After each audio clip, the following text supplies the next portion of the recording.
No votes were taken, no decisions were really made. With information in hand. Depending on which clock you're looking at, we're at 7 o'clock, so would you like to call the roll? Mr. Barker? Here. Mr. Folly? Here. Mr. Grooms? Dr. Hoodie? He's not gonna be here. Ms. Ray? Here. Mr. Rich? Here. Mayor Goodwin? Here. We have 4. And I will say, Mr. Grooms told us he was going to be gone because he was going to be out of town, I believe, and Dr. Holton is not here to see him because she was involved in a car wreck last Friday. Yeah, Friday. And she's still a little under the weather, so wish her well and get well and be back soon, I'm sure. She said she was taking medicine to Mayor Liberty. Okay. I wasn't going to get that far in. There's some HIPAA law somewhere. I don't know.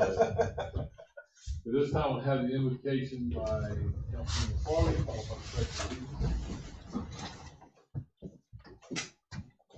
Secretary. Lord, we ask for your blessing and help as we come together for this meeting. We pray for guidance in the matters at hand and ask that you would give us wisdom to make good decisions for our community.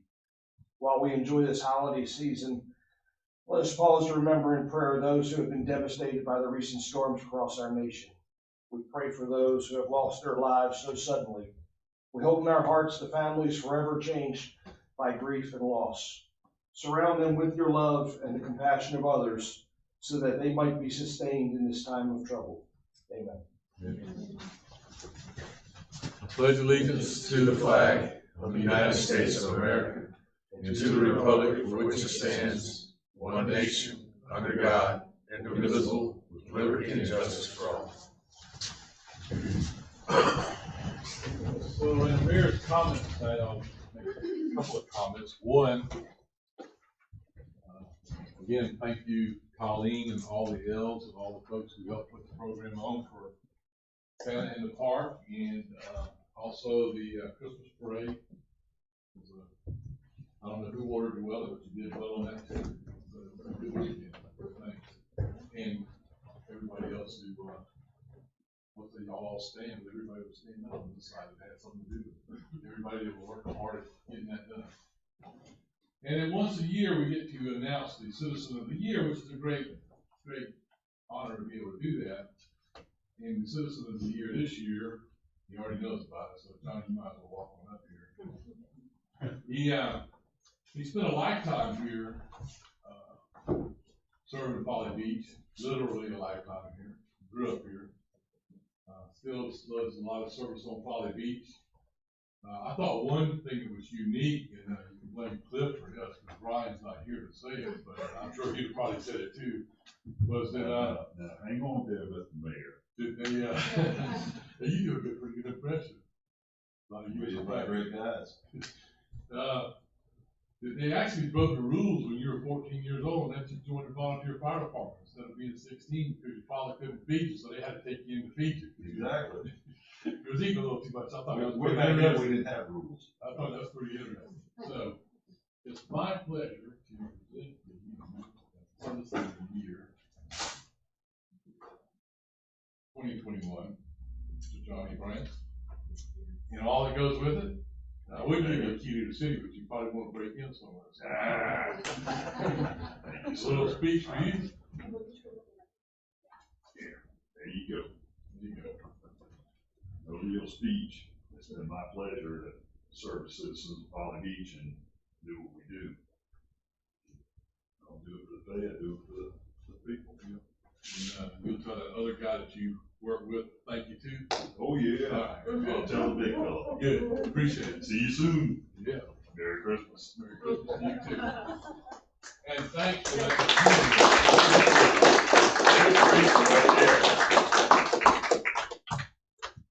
Yeah, the reason we had Johnny here is because of his mother. You want to introduce your mother to the group? This is my mom. Stand up, Mom. There you go. Nice and easy.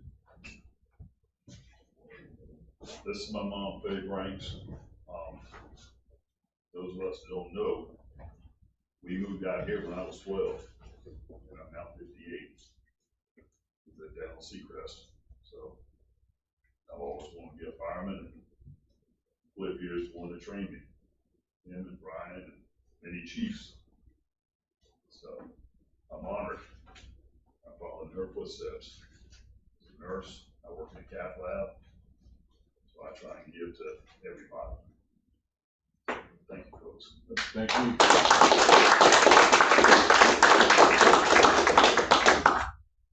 Now we'll get to the staff reports.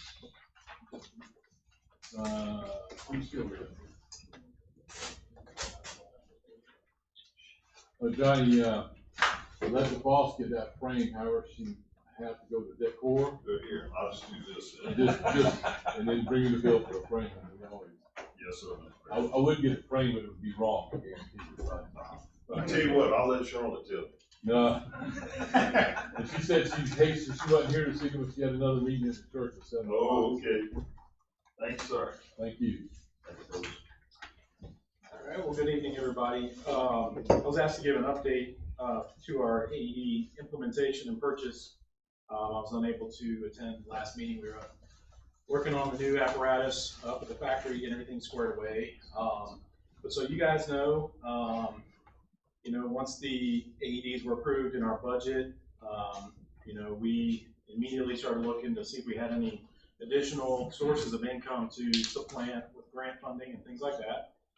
We found one with Firehouse Subs. We did apply for that grant to try to supplant some of those funds, save some money. While we were waiting that decision, we weren't idle. We were looking at the different options, the different AEDs that we may be able to purchase to get all the specifications we needed and what cost, what other agencies were going to use, what was going to be interoperable. We did get alerted on October 5th that we did not get grant funding. And as you know, the last meeting where we were asked about the status was October 12th. Hopefully that wasn't too long of a delay. We immediately, once we got notified we didn't get the grant, I got back from the trip, we placed an order for those AEDs. Since then, we do have them in stock now. We are actively in the process of training. We have the wall boxes for both City Hall and the community center. And we're in the process of that implementation. We've got some training left to do with the City Hall staff. As you know, it can't necessarily just put one up without having the training there, so we're kind of in the process of getting that done. We did have AEDs in service on our trucks. I didn't want you to think that we didn't have any that were out and about. And that's where we're at. I think at this point we've trained 14 of the PSOs. We have 3 left to go, and then the City Hall staff before complete implementation. But rollout will be happening soon, and then we'll have a press release to follow after that. That's it. Just wanted to give you an update. Any questions? Thank you. Katie, you're up. So just wanted to give just a little recap of the joint work session with Planning Commission last Monday. We workshopped the Island Commercial and Downtown Commercial Zoning District ordinances. We talked about the different changes and why those changes were being introduced. There was some concern expressed about the issues that we were trying to solve, such as massing of buildings, center street density, short-term rentals, flooding and parking. The discussion brought into focus potential areas for amendment and further study. So staff is considering some alternative options. I will work those up by the next meeting. No changes were proposed specifically to the ordinances, but short-term rental recommendations were requested. After the joint work session, during the regular Planning Commission meeting, there were 2 public comments that were made. One by Mr. Richard Parker, who lives at 1027 West Ashley, concerning the inn and grocery at 206 West Arctic that he wishes to construct. And then the second was from Lisa Herbert from 114 East Ashley concerning the construction of a duplex. And both would be jeopardized based on what was currently being proposed. So if you guys have any questions about those, we can talk about that as well. Bones Island rezoning was also discussed, as they are currently island commercial and are affected by these ordinance changes.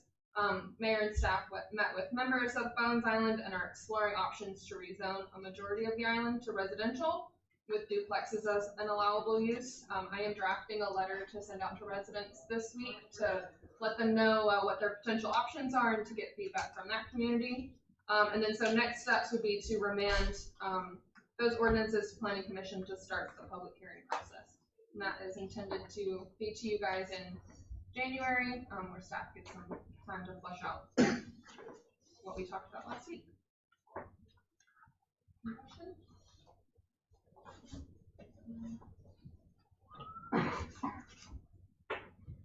Cool. So then I'll go to my next staff report.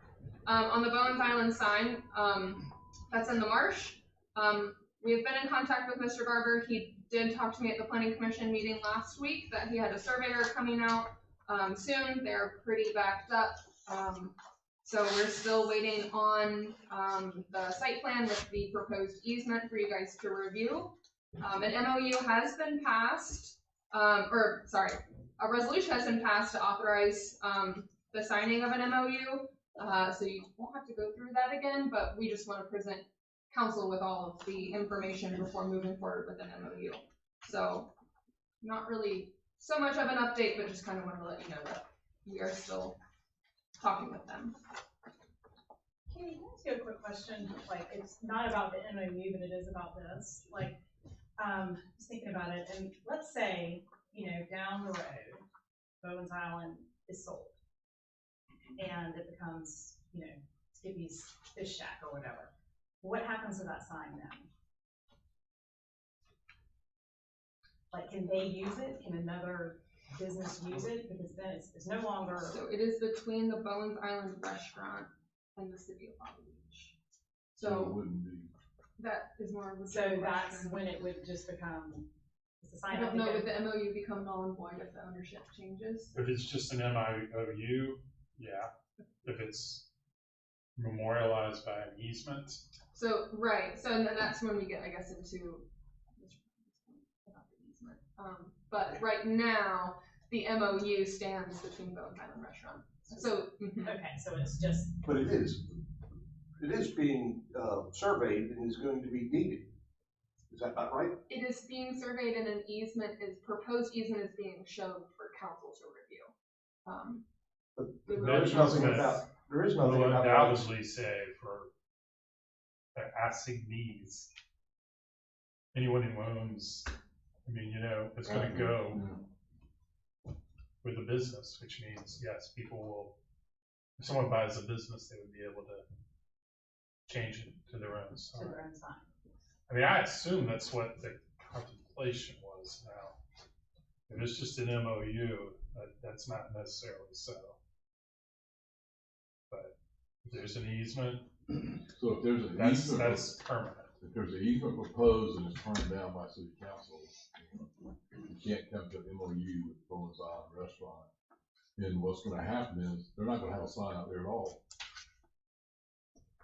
Well, in the beginning, it was an MOU, and then they came back I and know. said they wanted the easement. That's if you agree to it, but if city council doesn't agree to the easement, We already did. it hadn't been platted yet. We agreed to that, right? We just drop this whole thing, their sign stays there until it falls down. And then once it falls down, it doesn't get rebuilt. That's, I mean, the whole point of this thing was just to get the sign out of the marsh. And it's, once again, it's causing more problems and it's solving. Well, I think the city's intent was to allow them to put it there, and then it became much more than just allowing them to put it on our land. And that's when it was delayed because they had to get surveyors, and then the surveyors, and then there was demands made by Mr. Parker about he wanted some assurances that trees would be cut down and that he would have the right to change it and fix it, and council had no right to, you know, exercise content or any. You heard me all before, but it became much more than a neighborly gesture to let somebody put a sign on our land. It became much more giving our land for this sign.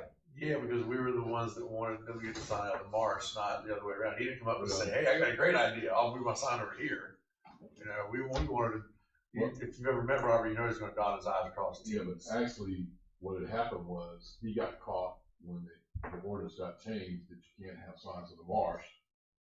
And he had a X number of time to get down. Now we're getting complaints about the signs not out of the marsh per our ordinance, per the city's ordinance. We said, well, we'll let you move it over here. And then we got into all the other stuff. And if the easement's not granted, he's not gonna move his sign there, then by ordinance, he should have had the sign down a year ago. Or actually, longer than a year ago. Sign grandfather for signs done last. Or the easement's not granted, then he accepts the neighborly Or he offer don't. to put it on our land, Or he don't. or he has no sign. That's what he said. But that's his choice, though. Yeah, absolutely. Two other items with regard to the MOU. Let's see here, number 2 on page 33.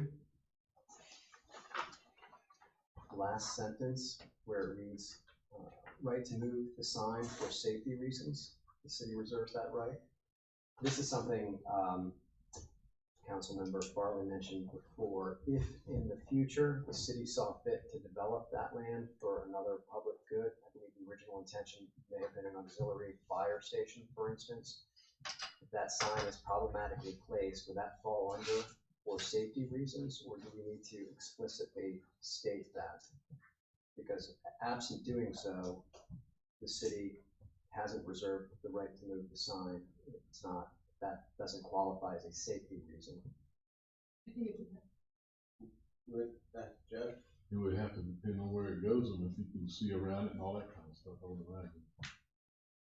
What was the question? I'm sorry, I was looking Joe, at the MOU. Number 2 on the last page, Final sentence. only The gives, MOU? Yes, Yeah. page 33. only gives us the right to move the sign for safety reasons. Would that preclude us from moving it for other public purpose reasons, like if we decide to build a building there? Or basically, if we do anything with that property, we would do. Correct. So that does need to be modified. That sentence, where we reserve the right to move the sign under those circumstances as well. I believe we'd have to get a consensus from council, and we'd bring it back to you amended. It's gonna have to come back and then it would. Here. So they would have to get a copy of it also. We can make that change and bring it back to you guys and send it back to them. And hopefully we'll have a second Yeah. one and easement to show you guys two and together. And the second item, and this was agreed to by Mr. Barber's attorney in our November meeting, as referenced on page 41, that it would be Mr. Barber's responsibility to upkeep the sign and have it resemble what is there now. That is not stated in the MOU. Don't believe there's any language there that they would have to maintain that sign in good working order at their expense.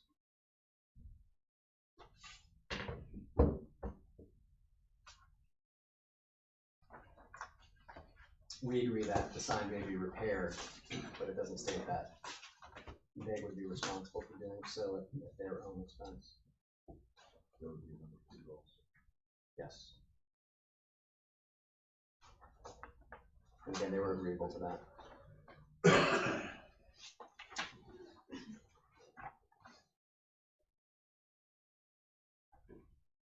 Any other questions? Okay.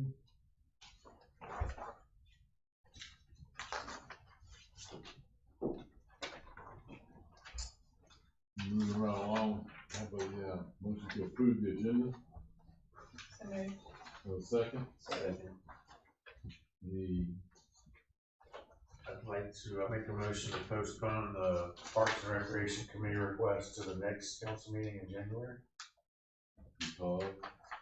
Because Ms. Houghton's the council, Yeah. I'm sorry, I was waiting for somebody a second. And Ms. Houghton's the council liaison for Parks and Rec. And because of her accident and absence tonight, she did just have some things she wanted to say about it. So I told her I'd try and postpone for her. She said nothing's very imperative in the list either, so they can all read it, it's fine. Okay. So a motion and a second to postpone Park and Rec meeting request? Motion. Second. Yeah, we got a second. Mr. Barker, Yes. Ms. Bray, Yes. Mr. Rich, Yes. Mr. Farley. Yes. Mayor Goodman. Yeah. Passes. Any other corrections or additions? Okay, as amended? Mr. Barker, Yes. Mr. Farley, Yes. Mr. Rich, Yes. Ms. Bray, Yes. Mayor Goodman. Yes. All right, so now I have a motion to approve the previous minutes of November the 11th. And a second. Any corrections or additions to that?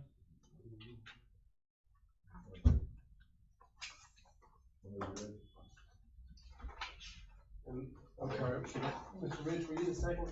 I was. Should be another. Yes, yeah. Good, remember, Ms. Bray, Yes. Mr. Rich, Yes. Mr. Barker, Yes.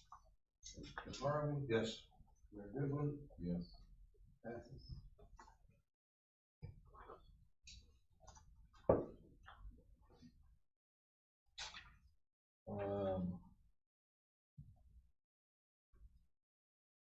This needs to be changed.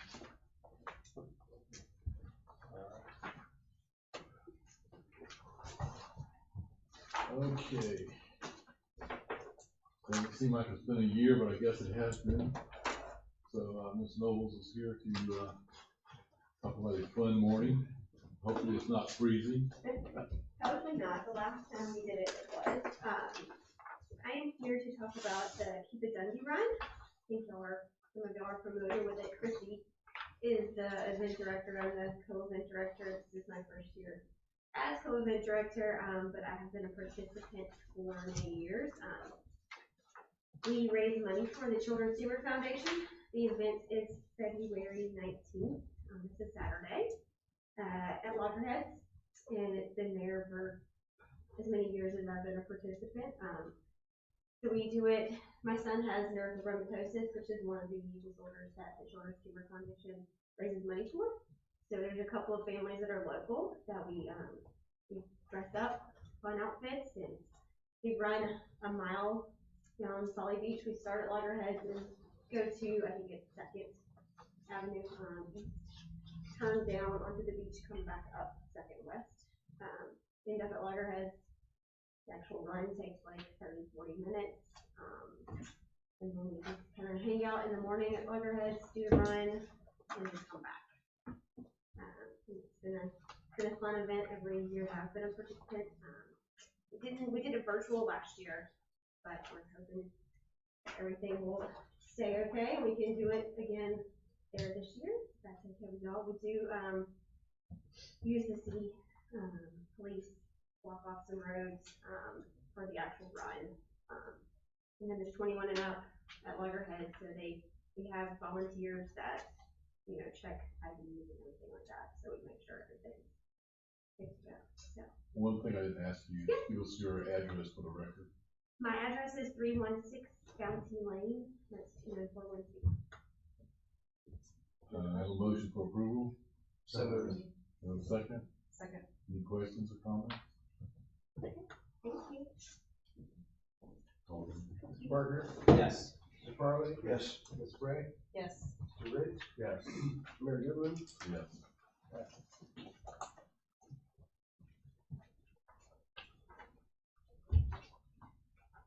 Do you have a list of the things that you raised money for? Like different, you said it was different ones. Yeah, there's a couple of, there's NF1, NF2, there's just the different variations that the Children's Steamer Foundation covers, and, but I could definitely send y'all some info if you would like. If you send it to Miss Jolly so she can kind of help advertise it a little bit, just, this covers or helps cover some, whatever. Definitely, yeah, send her some info. Thank you. Citizen comments? Thank you. Thank you. Yes, ma'am.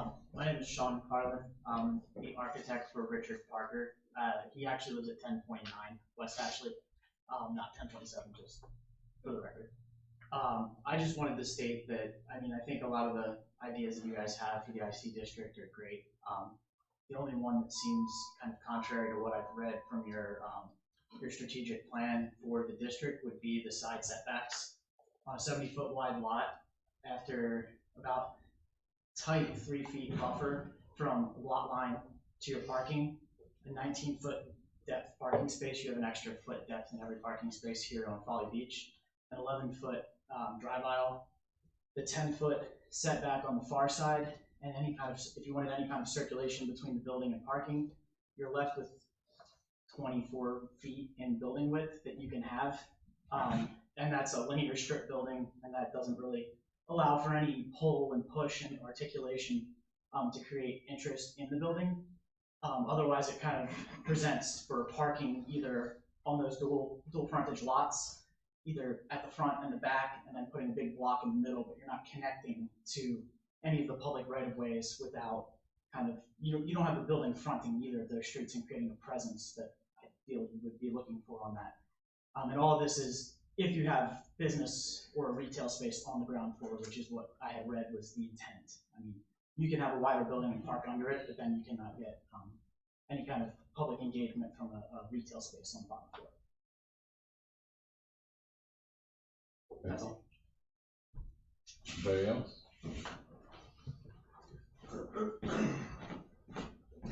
I think we 122 East Ashley. Just want to say thanks for the people who answered my email about the situation of the ICPC. My concern, I guess, is the half lot that I have on 122 East Ashley, as well as Harry Erickson next door.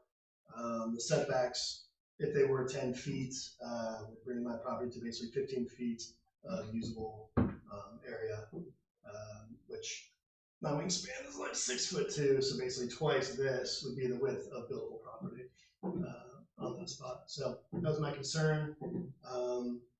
And I know this is kind of preemptive to the whole conversation, but I just want to get that on record that that's what we're talking about.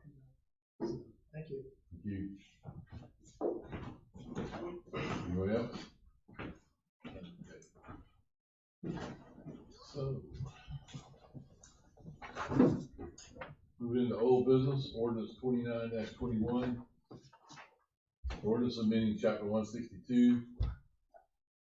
Administration section 16203, tree alteration permit in chapter 166, development standards section 16601, tree protection, clarify application requirements for tree alteration permits, and implement mitigation standards for non-protected trees to increase stormwater capacity for the city of Folly Beach. Second reading, have a motion for approval. So moved. Have a second. Second. Any questions or comments? I'd like to make a motion to amend and remove chain link in 1660104 in red there. Use temporary fencing for branch trees, 24 inches diameter, and the fence must be 4 foot in height and maintained throughout the construction process. Have a second? Second. Any discussion? So you're essentially just saying you're giving them, they can use whatever material they want, but they can't let it sag, you have to keep it in repair if they want to use the plastic stuff, as long as they have it up 4 foot, they can. Right. I got you. Well, we would be, other than Charleston County, the only people in the area to do that. Everybody else has substantial wood or metal or chain link fence construction to protect grand trees. So all the developers are used to using that. Right. So, when you want to protect the trees, that's your best way to go, is a substantial barricade, in my opinion. Anybody else? So we wouldn't be requiring it, but they could still use it if that's the standard. Well, what? The chain link. You're not saying they can't use it. You're saying you don't want them. You don't want us to require them to. Correct. So if that's what they're used to, They have to just have. automatically. What I read was the fence would have to be 4 foot high and maintained throughout the construction process. But to use plastic fencing is a whole lot easier than a substantial barricade. And a whole lot easier to tear down and ruin, and it's just like silk fencing. Mr. Eric, Mr. Lutton. Yes, the silk fence and don't stay where you put it, and you're basically talking about doing the same thing with barricades for protecting grand trees. Just, if you don't use substantial barricades, they're not gonna always be there. They're gonna move, they're gonna change, they're gonna fall down. They'll swag, How would enforcement work, Mr. Les, how would enforcement work on that?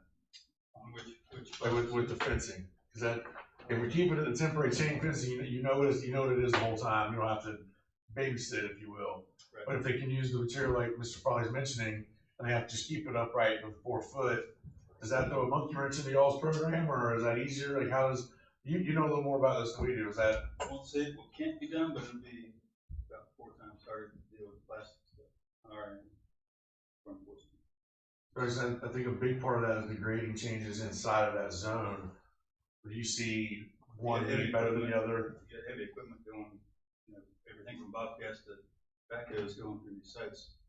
The challenge with the orange fencing, the green plastic stuff like we used on Center Street back in the day. Right. It takes no effort to push it over, rip through it. Dogs can go through it, deer go through it.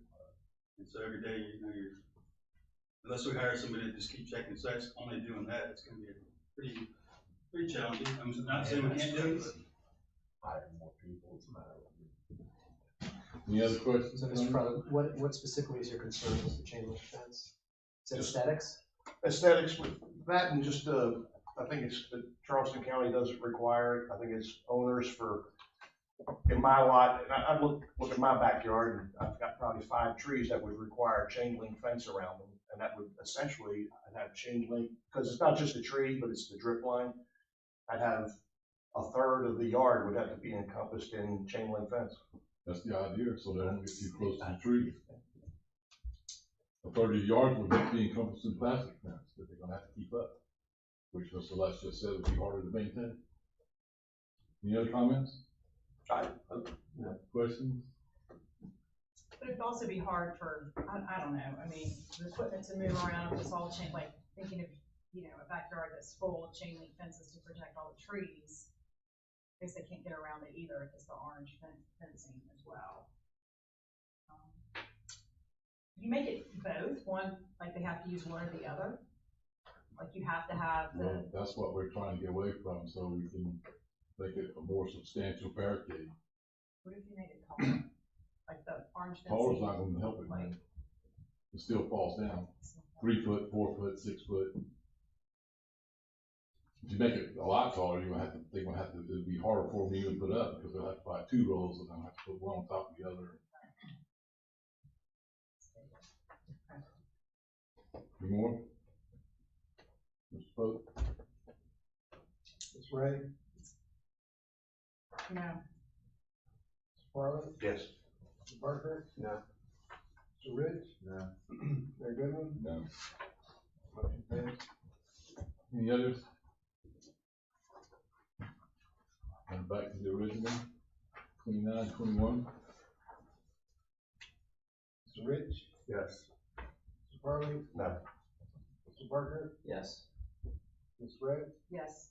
Mayor Goodwin? Yes. Ordinance 34-21, ordinance amending sections 16605, application to existing structures, 16505. Single and 2 family design standards, 16505, multifamily design standards, 16505, commercial design standards, and Folly Beach Code of Ordinances to apply design standards to all non-conforming uses and structures. Second reading, now motion for approval. So moved. Have a second? Second. Any comments or questions? Yes, I have 2 as it pertains to page 60. Item number 4, top of the page. It currently reads in the second sentence, for the purposes of this section, decks, porches, patios, pools, etc. I believe the concern is, and we spoke about this before, decks over paved areas versus just a deck that's suspended over dirt or gravel or grass. So a deck in and of itself, is not an impervious area, it's the underlying surface. So I propose, or we make a motion that this read decks over paved areas as an impervious surface. And then secondly, let's do one at a okay, time. sure. That's your first. Correct, with regards to item number 4. And the second.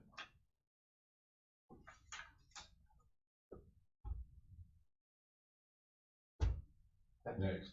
Fair enough. And then we go on to say that gravel is impervious, which I also don't believe to be the case. Okay. Yep. Administratively, But wait a minute, hold it. Okay. You're making a motion? Yes, I'm making a motion that gravel be stricken so as to be consistent with the definition of impervious. Gravel is impervious. Do you have a second? I'll second, I'd like to hear what Katie has to say. so administratively, we do not count gravel as impervious, we count it as pervious, so that would be correct. And then also for decks, if they do not have a slab under them, then they are considered pervious. So administratively, we do what Mr. Barker is proposing. Some clarity could potentially be nice. I'm the person that administers this ordinance, and Aaron and I have done it consistently over the past 20 years. So up to you guys, this would probably be a good time, as it's in my list of random zoning ordinance clarifications to make. If council wishes to do that now, it wouldn't be inconsistent with what we do in real life now. I will vouch for Katie that this is on the list of administrative clarifications on the ordinance. My concern is that doing it now is changing the purpose of what was advertised on the meeting, because the reason it's not proposed as a change on here is because this ordinance was to fix the square footage loophole. And so they didn't want to mix subject matters. Joe, would we be okay? Because this is one of the things that we needed to do for a while. Why don't we just bring it back next time? Yeah, it's kind of a close call. I mean, it's the ordinance that's published, but it is a different subject matter. Why don't you bring it back as a proposed? Whole list, so yes, sir, I will. Definitely prefer that where our administrative actions differ, that be addressed as soon as possible. Okay, so we got a motion on the floor, the second. Shoot this down and make a motion if that's wrong. Well, no, we shoot it down, do what they're doing for the square footage, Katie will bring back the proposed changes that encompass all of them. If I could withdraw my motion. You can, who seconded it? You agree? Yes. Okay. Either way. So we're back to the original. Ordinance, second reading, 3421.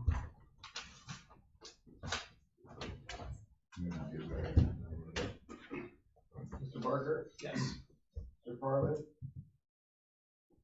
I'm unclear now. We're voting on it now? Yeah. Or we're bringing it back? No, we're voting on what's sitting there in front of you right now. We're adding them in. And we'll still bring it back and revisit it? She's gonna bring it back with all the things she needs to get changed. Yes. Ms. Ray? Yes. Mr. Rich? Yes. Mayor Goodwin? Yes. Passes. Ordinance 3521, ordinance amending section 168, general applicability, 168 minor repairs and normal maintenance, 16802 repairs, 16802 reconstruction after casualty damage, 168.03 continuation, 168.03 enlargement, and forming uses, and 16803 reconstruction after casualty damage. To clarify that no new non-conforming use or structures can be created under the provisions of the zoning code.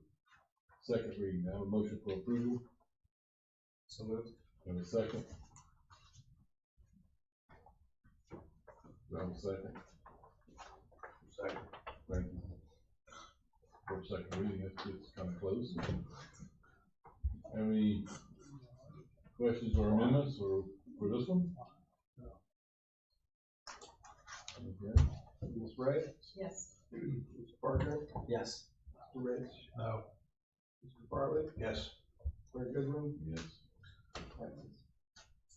Ordinance 36-21, ordinance amending the Folly Beach Code of Ordinance by repealing chapter 110, general licensing provision, and replacing with a new chapter 110, standardized business licensing provisions effective January 1st, 2022, in order to comply with the new statewide business license standard policy. Second reading, and I think we never get through this thing.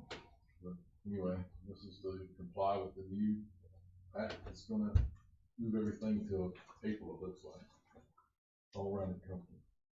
Have a motion for approval, we got that, right? Approval, motion? Need a motion. Okay, that's what I'm saying, have a motion for approval? Something.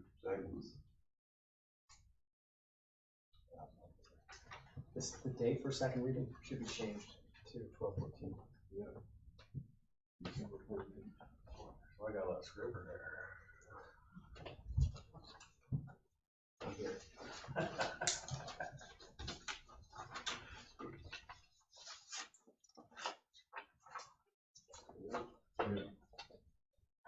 Mr. Farley? Yes. Ms. Ray? Yes. Mr. Parker? Yes. Mr. Rich? Yes. Mayor Goodwin? Yes. Passes. Ordinance 37-21, ordinance amending chapter 33, boards, commissions, departments, section 3303, creation of specific boards, commissions, and committees to implement attendance requirements for board members. This is the second reading. Have a motion for approval? So moved. Second. Any comments?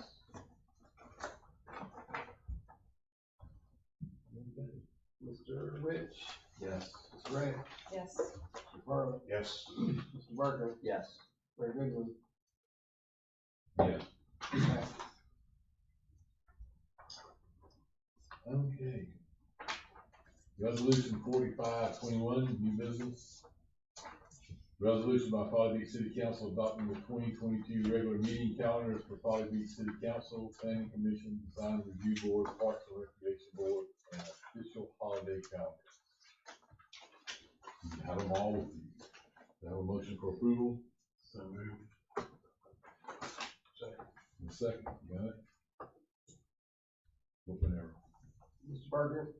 Yes. Mr. Farley? Yes. Ms. Ray? Yes. Mr. Rich? Yes. Mayor Goodwin? Yes. Resolution 46-21, a resolution by City of Folly Beach City Council authorizing staff to purchase a new Zoll monitor system with a 5-year extended warranty for the amount of $41,186.69. Have a motion for approval? So moved. Do I have a second? Second. Any questions or comments? A lot of accounts. Hmm? A lot of accounts to pull from. Well, I know, but Mr. Parker? Yes. Mr. Farley? Yes. Ms. Ray? Yes. Mr. Rich? Yes. Mayor Goodwin? yes. 47-21, a resolution awarding $1,150 to the Folly Beach senior citizens for outreach efforts and as recommended by the Community Promotions Committee. Have a motion for approval? So moved. Have a second? Second. This is, any questions or comments? Mr. Farley? Yes. Mr. Parker? Yes. Mr. Rich? Yes. Ms. Ray? Yes. Mayor Goodwin? Yes. 48-21, a resolution by Folly Beach City Council extending the approval of currently approved commercial activity on the beach, May 1st of May 2022. Motion approved. Have a second? Second. Any comments or questions? This just brings us all into a line with, what we just voted on earlier, business license act. Mr. Rich? Yes. Ms. Ray? Yes. Mr. Farley? Yes. Mr. Parker? Yes. Mayor Goodwin? Yes. Resolution 49-21, resolution by Folly Beach City Council awarding RFP 01-22, Folly Beach pedestrian path, Ashley Avenue to True Luck Roadway Services LLC in the amount of $383,117. Motion approved. For a second, Second. any questions or comments? And Mr. Lutz was ready to talk, but I guess we'll go on then. Mr. Barker? Yes. Mr. Farland? Yes. Ms. Bray? Yes. Mr. Rich? Yes. Mayor Goodman? Yes. Resolution 50-21, a resolution approving contract with Catherine Laddie for human resource consulting and transition services. Have a motion for approval? So moved. Second? Second. Okay. Ms. Patty is retiring on January the 6th, 8th, January the 8th. Somebody's got to train the new person. She said he's kind of untrainable, but we'll do our best to do it within that time limit. Ms. Ray? Yes. Mr. Barker? Yes. Mr. Rich? Yes. Mr. Farland? Yes. Mayor Goodman? Yes. Resolution 51-21, a resolution by the Folly Beach City Council authorizing the payment of $1,200 from council discretionary reserve account for the Folly Beach Exchange Club for sponsorship of the 2022 Folly Beach Exchange Club Fab Golf Tournament. Have a motion for approval? It's y'all's money. So moved. Have a second? Second. I think you have a huge. Just, well, I was gonna bring this up. So, as like, just like last year, just three of us on this board, I run through the other two aren't here. Our members of the Exchange Club, we felt council discretionary was the easiest way, so we didn't take money from promotions or anybody. I do organize a golf tournament for the Exchange Club. I don't get any single dollar off of it. We raise money for all the stuff we do throughout the year. And it's the same logo. We put the city logo on the golf balls that we give every golfer. I'm sorry, I meant to bring something for everybody, but I completely forgot about that tonight. So I'll get you a golf ball. That's all I have to say about that. Anybody else? Mr. Barker? Yes. Mr. Farland? Yes. Ms. Ray? Yes. Mr. Rich? Yes. Mayor Goodman? Yes. Okay. Well, would you like to start, Mr. Rich? Sure. Since you just said everything you. Yeah. No, I want to say this earlier. I really think what we did on that tree ordinance is finally going to have something that makes a lasting effect. That's the actual preservation of trees on the island. So hopefully moving forward that works. Have a good holiday. See y'all later. Happy holidays, everyone, and thank you very much for everything that I've seen coming together on Facebook insofar as arrangements, lunches, breakfasts that are being made for city staff, public works, public safety. Means a lot. I know it does to them. Thank you. Mr. Farley. Happy holidays. Keep in mind those that have had a tough time in the nation and say a prayer for them. And thanks for all the efforts this weekend. I thought Saturday was really a great event for the city, and public safety did a great job, and our staff putting everything together. Happy holidays. Also, I want to say thank you to staff for a wonderful parade weekend. Super fun for everyone, starting Friday all the way to Saturday afternoon. Happy holidays. Thanks for watching. Yeah, I'll say Happy Hanukkah, Happy Kwanzaa, Merry Christmas, Happy New Year. And for all the folks that are traveling, be safe, be careful. Traffic's crazy out there. It's already got crazier. Return next year safe and sound. Like Mr. Farley said, say a prayer for all those folks with the tornadoes and storms in the areas. Yeah, those folks are really devastated. Pretty bad what you see on the news and everywhere else, and it's a bad time, especially this time. It even makes it worse. With that, I entertain a motion to adjourn. That's it. Thank you.